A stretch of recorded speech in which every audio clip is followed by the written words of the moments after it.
You know that old phrase, skeletons in the closet? What if the skeleton referred to your workroom and some spooks that haunted your workspace? Can you clear those out to make room for new work and inspire you to continue to do your art? Hi, I'm Dr. B, the Creativity Sensei. I work with creatives and artists and makers to help them develop plans and strategies to do their art, and in so doing, to elevate their mood. When I was little, it was during the Vietnam War. As people have often said, the war played out on our television screens every night as we received reports of the dead soldiers and battles on the other side of the planet. My cousin Bobby fought in Vietnam. He was one of the lucky ones that survived, and he's still thriving today, but others not so fortunate. What I remember was hearing reporters talk about guerrilla warfare. And being 6 or 7, I knew that a guerrilla was a big ape, a primate, some sort of a monkey. And my little brain, which was always busy creating stories so that I could understand different things that I had heard, imagined that somebody, generals, perhaps on both sides of the conflict, had trained big guerrillas to fight. I suppose, when you think about it, wouldn't that be more humane than sending humans into the battlefield? But that is not the case. Much later, I learned that guerrilla warfare is based on a French word for war, guerre, and it had nothing to do with oversized monkeys. My little brain fixated on guerrilla warfare.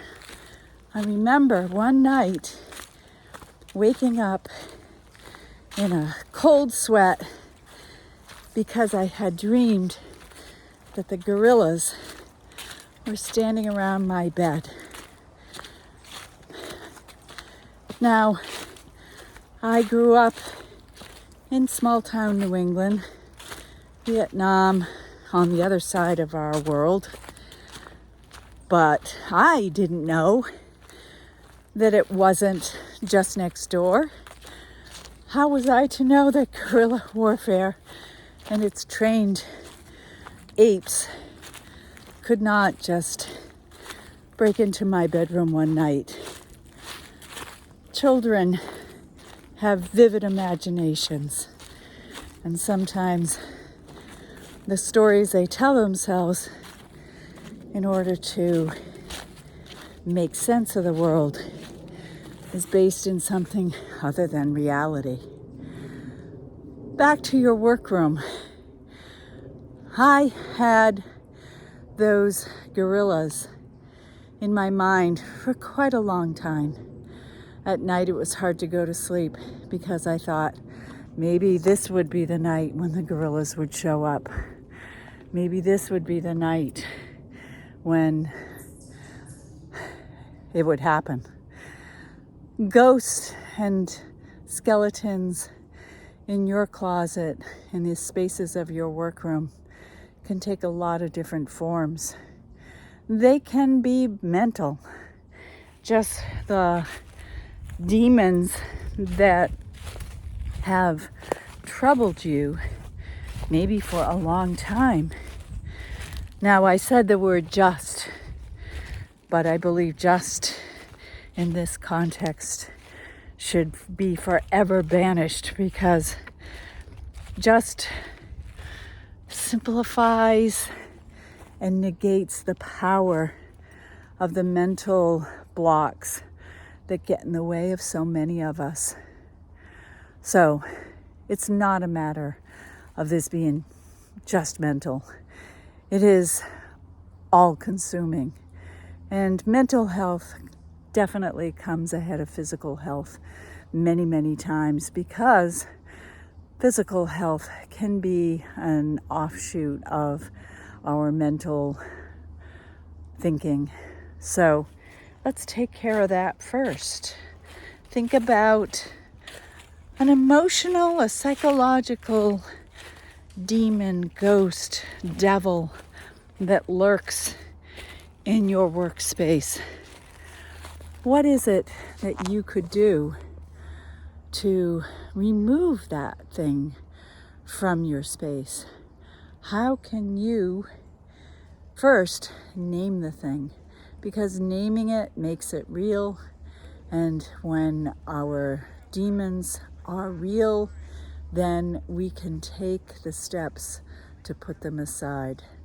Just like the gorillas standing around my bed. Yeah, there is much that we can do to battle those demons. First, name the thing, and then figure out ways that you can diminish the size and the shape and the volume of that thing that haunts you.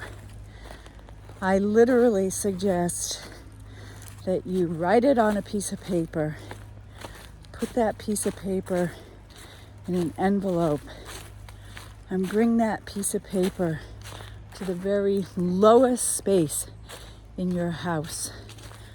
Put it underneath a chair or a bureau. Slide it under your refrigerator. You are now bigger and stronger and above that demon that is haunting you. And now you can put it to rest and go on. Another kind of demon or skeleton in the closet can be unfinished projects, ghost projects.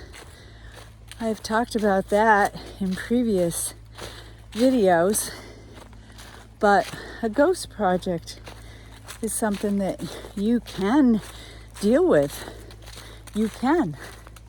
And there are pretty easy steps. You can decide to release that project. Let it go. Put it in a trash bin or a recycling, depending on what the project is. Just taking the step to remove it from your workspace, it will no longer haunt you. Another thing you can do is to recycle the project. Are there words that you can harvest from a story or a novel? Maybe it's a character. Maybe it's a setting. Maybe it is a plot. And use that in something completely new and different. If it's a fiber project, is there something that you can pull from it? You know, when those garments go awry, or a quilt doesn't turn out exactly the way you anticipated, or a crocheted afghan, make it into something different. Give it new life. And the last is to rekindle the project and finish it up once and for all. I did that recently with a overstuffed chair that I had promised my daughter to recover and upholster, and it went half done for well over a year. But guess what? It's finished now. So that's another kind of haunting in your workroom, the ghost projects. And the other thing that can be a skeleton is the clutter. I know you don't want to hear this, and yet it often does help to clean up your workspace. But don't let it get in your way. Don't let it derail you. Don't let it be all-consuming. Make it easy. Tackle one small space. Maybe it's the top of your desk, or maybe it's the area around your sewing machine, or maybe it's a closet, or the top of your workbench. Do it fast. Set a timer, 20 minutes tops, and see how much you can get done. Trust me, the 20-minute timer is the thing that gets me through the day. Every single day, when I can't think of what to do and how to start, I open up the timer app on my phone. I set it for 20 minutes, and before long, I am immersed in the project, and in many cases, I'm surprised by how much I can get done in just 20 minutes. The Vietnam War is long over, but the lingering of that dream that I had when I was maybe 6 years old, I can still feel the horror and the fear, and thinking that guerrilla warfare used real guerrillas. But that fear no longer contrives to hold me hostage. I can clear away that skeleton. I can blow that ghost into non-existence. And I have the power. What are you going to work on? What skeleton is hiding in your closet? What ghosts are floating in the background? What scary monster is hiding under your bed, or under your desk, or under your workbench? You are powerful. You can do one thing to banish, to evict that monster, that skeleton, that ghost, once and for all. Leave a comment. Let us know what you're working on. We are here to support each other day by day, right? Inch by inch, day by day. We are making progress. Doing art is essential to the human being, and taking the time to clear your space just a little bit, get rid of those demons and ghosts and skeletons, start afresh sometimes, but do begin. If you're looking for more contact, maybe one-on-one coaching, please visit my website, doyourart.org, and sign up for a free 30-minute consultation. I can step you through some strategies that I guarantee right off the bat will make a difference. I also have a lot of other resources there. They're free to view and download and use. And you can also sign up for my newsletter. Oh, and be sure to like and subscribe here and share if anything that I have said today has sparked your creative juices. A biento.